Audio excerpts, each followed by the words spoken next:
In many ways, Zhou dynasty was different from Shang dynasty.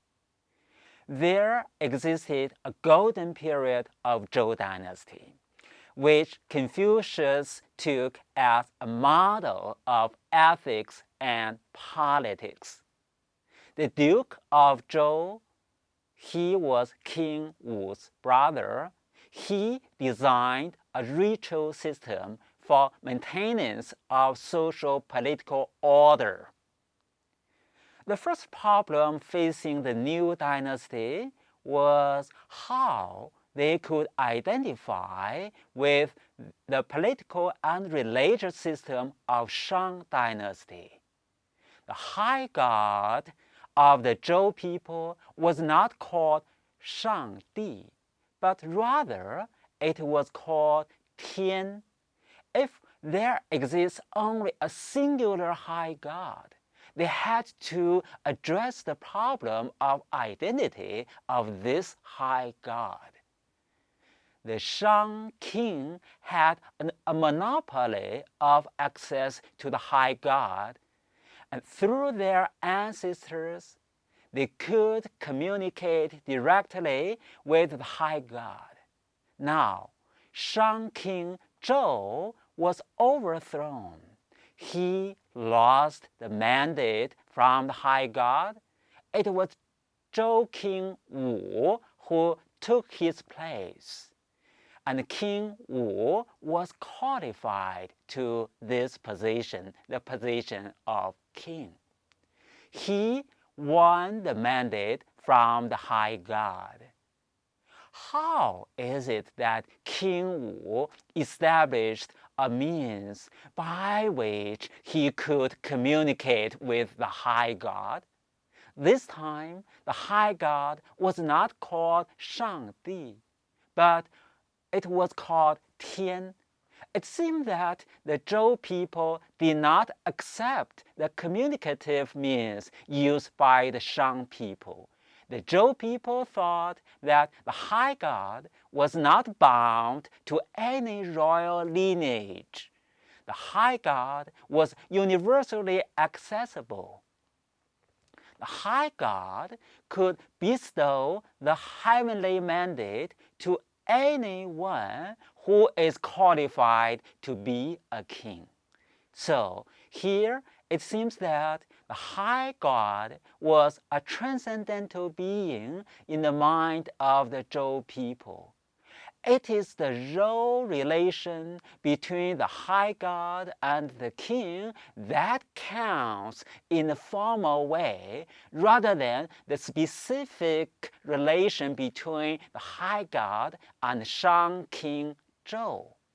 Nevertheless, although the role relation between the high god and the king is formally defined, the role relation itself can be implemented in a concrete context. Here, we still have a ritual community of the family. Within this ritual family, the high god seemed to assume the role of being a father, and the Zhou king Wu assumed the role of being a son. The high god was called Tian. The Zhou king Wu was called Tianzi, the son of heaven. So the relation between the high god and the king is a father-son relation. But this father-son relation is not built in blood ties. It has its base built in ritual structure. Within the ritual community of family, the king's biological father dwells in the luminous realm together with the high god.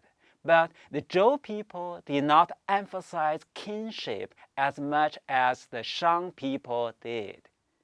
As a matter of fact, in the luminous realm, the ritual relation seemed to be more important to the Zhou people than the biological relation.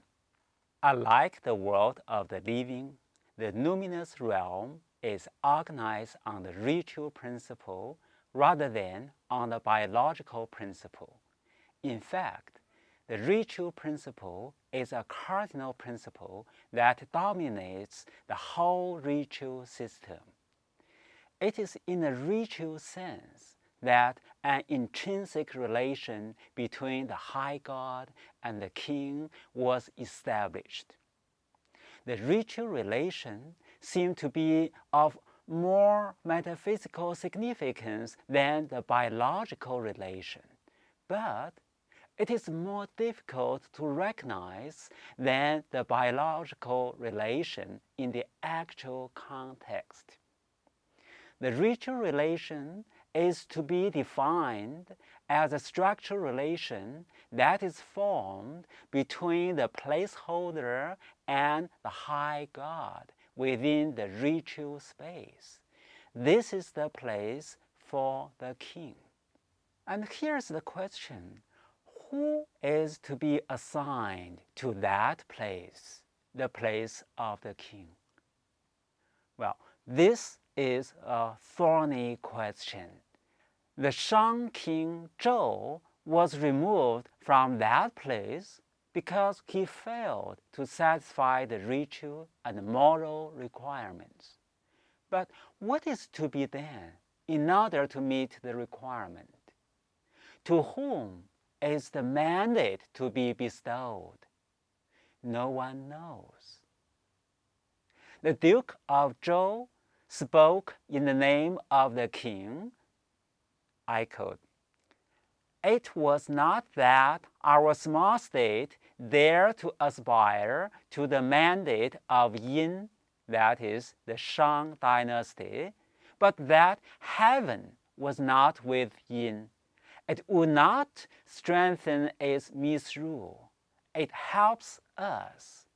Was it we who dared to seek the royal throne? Shangdi was not for them." Another quote: "In the announcement of the Duke Zhou, the Duke pointed out to the Shang people that," quote, "when heaven put an end to the mandate of the great state Yin, the many wise former kings of Yin were in heaven." End quote.